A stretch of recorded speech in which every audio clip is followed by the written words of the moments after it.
That's why he's always wrong. Zach had to tell him he was wrong the other night.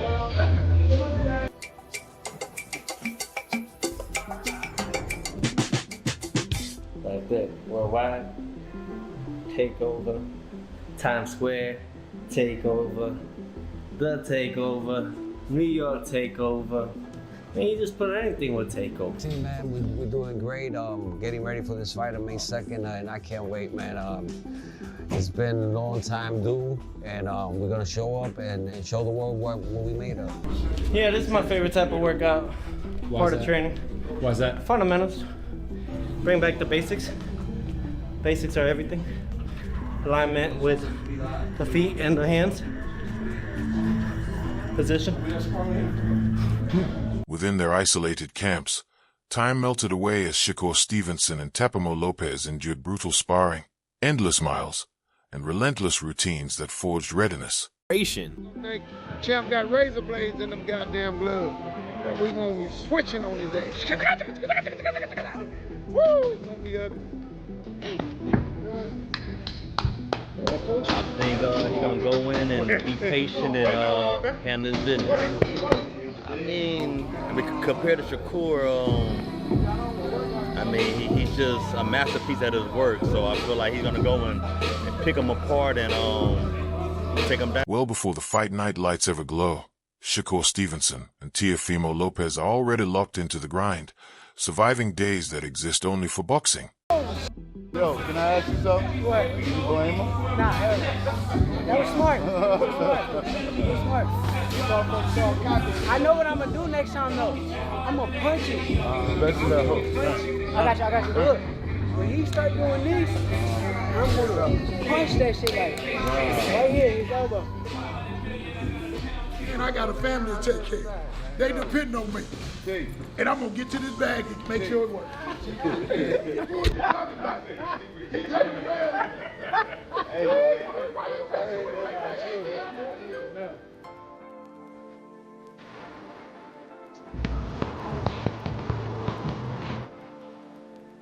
With Shakur Stevenson, camp starts in silence.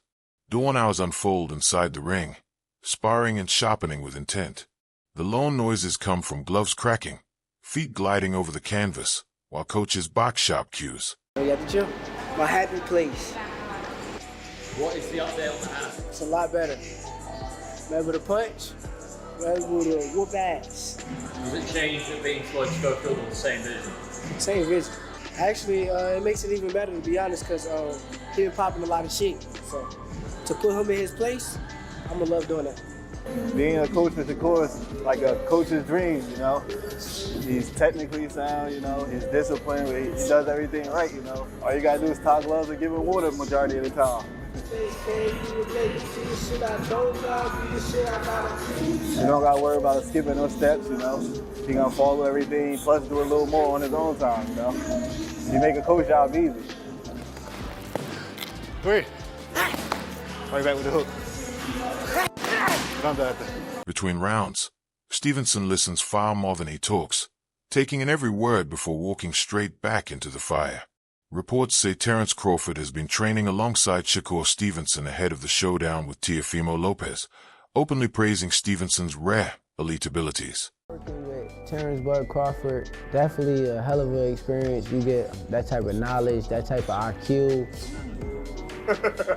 I look up to Bud a lot. Honestly, he one of the realest dudes that I done met. He's still a normal person in his head. Like, he don't believe that he's above everyone else. And that's how I feel about myself. You seen me around a lot. Oh, no. Don't act like you ain't seen me around them days. He said that.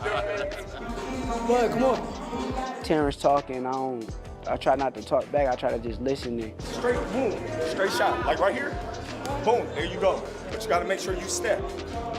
Bam. That's when the motherfucker trying to run out. When the motherfucker trying to run, there you go. even if I don't feel the same way that he's feeling at the moment, it don't matter. I still want to hear him out and try to understand what he's saying. If you hear, what do you think he can throw? The hook, because you out the way of the right hand. He like a sponge. He soak up everything that he need to soak up, put it into his arsenal, and then he make the best out of everything that he learned from everybody. Then throw a straight left to the body. At the end of the day, you don't want to feel like a know-it-all. And the people that know it all are the people that don't go very far. You gotta always be a student. You gotta always be able to learn and pick up things from this person, that person. He's a work of art. The sky is the limit with Shakur. He got the boxing skills and the ability to, do whatever he wants in the ring. And it's gonna be very hard to beat Shakur, with the skills that he possesses. Wally Moses, the man who first brought Shakur Stevenson into a gym at just 5 years old, remembers a kid who didn't need pushing, only begging to train and spar every single day, already obsessed with the craft. From the beginning, boxing wasn't a phase, it was a calling, and that passion was fueled by a family that never left his side, with his mother, siblings, and extended relatives constantly surrounding him, cheering, watching, and believing as he trained relentlessly towards something bigger than himself. Boxing every day. I think when he got around 2 years old, he just sat up and just started punching right in front of the TV. And I was like, oh, you like that? And I think pretty much everything else is history. You hear me tell tales about taking him into the gym at 5 years old, but when he went into the gym, he was ready to start training to learn how to fight. So he had been learning how to box long before 5 years old. Across a separate gym, Teofimo Lopez's camp pulses with a different rhythm, yet the grind is just as unforgiving. Music thunders through the room as Lopez tears through explosive drills, blending raw speed, heavy power, and controlled aggression into every sharp movement. That's the champion, Teofimo Lopez in the building. You already know what's up. Your father, senior, right here in the building. Okay. Yo, what up, guys? Yeah, box out. Hey, man, it's different. That's what I like. I like that's different. And to even have like an indoor court at the same time, start off a little bit, come on the court a little bit. Yeah. It's a playground. So every time I finish a fight, I go home with almost at least $1 million. But that's not enough with the living and everything that comes around. Yeah. Especially in today's era. Today, 10K back then was a lot. Now it's nothing. 10,000, well, we're paying at least half of that in rent or housing. I'm standing in your way. My bad. No, man. Bro, ain't somebody that has brought a major billion-dollar company like I. Sparring days expose the soul of Lopez's camp, where rounds turn physical, furious, and fiercely competitive.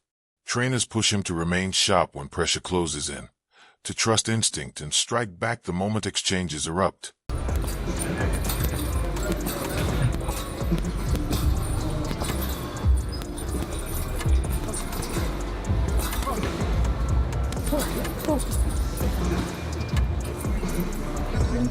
Yo, we're about to do some light work with Teofimo Lopez, 10-time world champion. Get some light work moving around.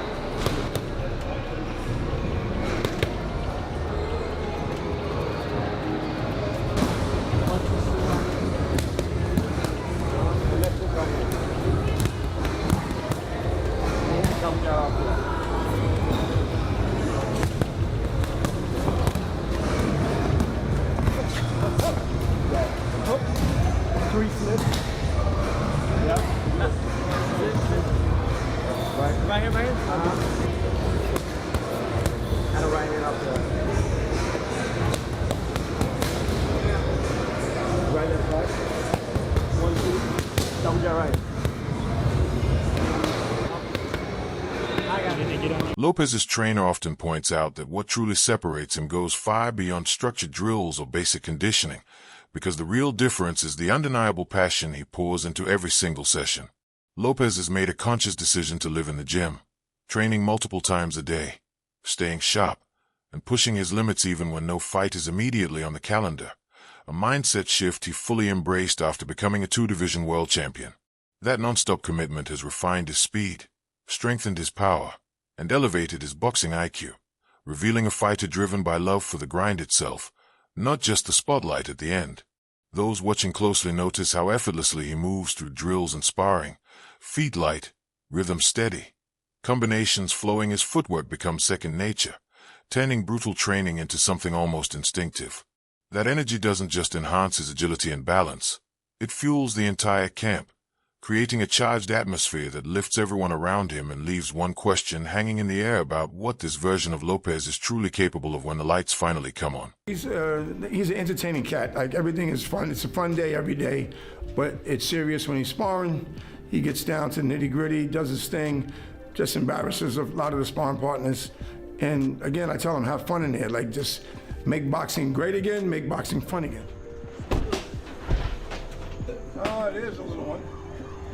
Man, I've been working my ass off so much. His opponent is undefeated.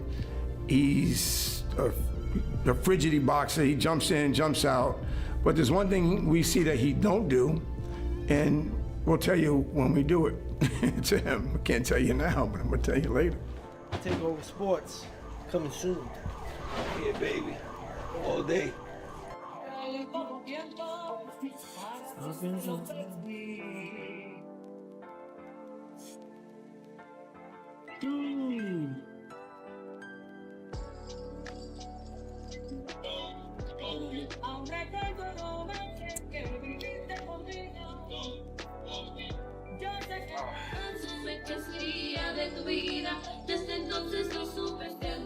I wonder where.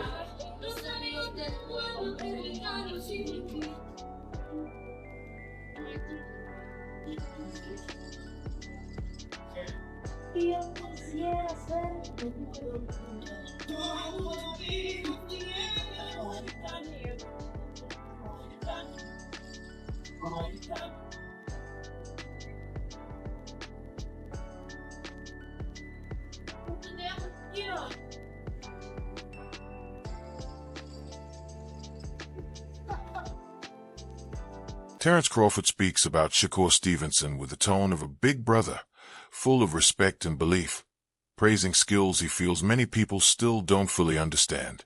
He admits some fans label Shakur as boring, but says that only happens when they fail to recognize true mastery inside the ring.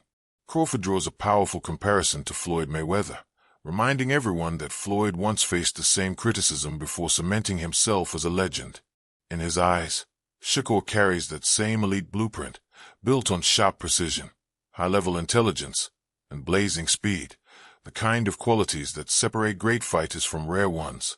And if history has taught boxing anything, it's that the fighters people doubt today are often the ones rewriting the story tomorrow. So the real question is, are fans watching closely enough before it's too late? I got Shakur. Are you saying that because that's your man and you don't like Tank? No. Hey, like I said, I respect Tank. Like, boxing, he's one of the ones. Yeah.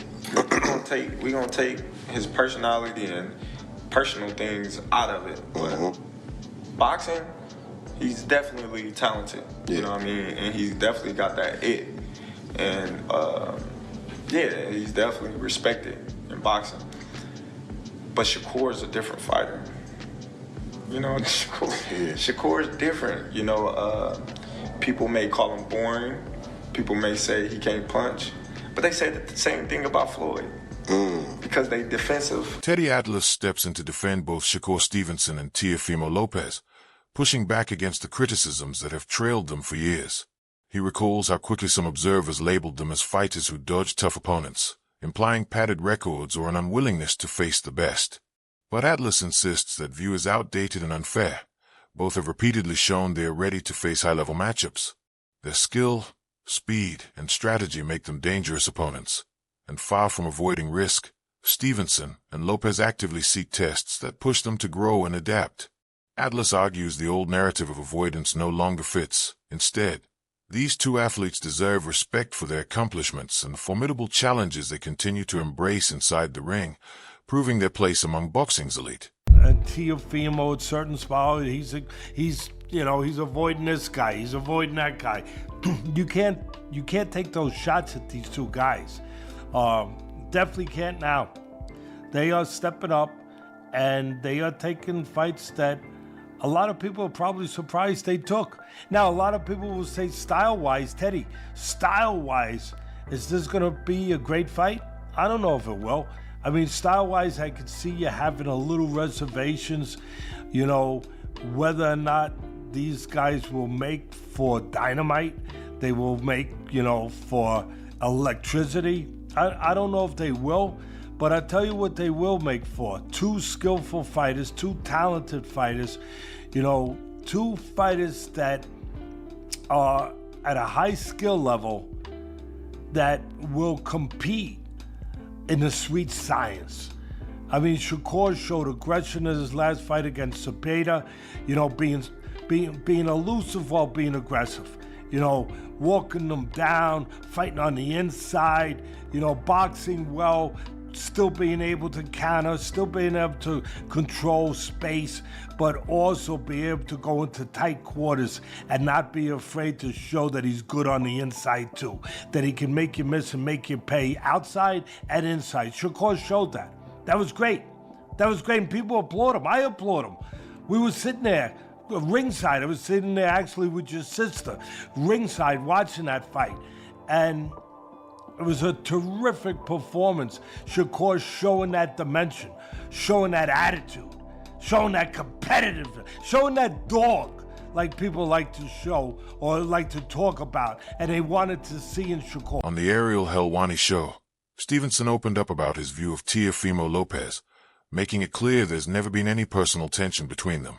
He's always held respect for Lopez, admiring the speed, power, athleticism, and skill he consistently brings into the ring.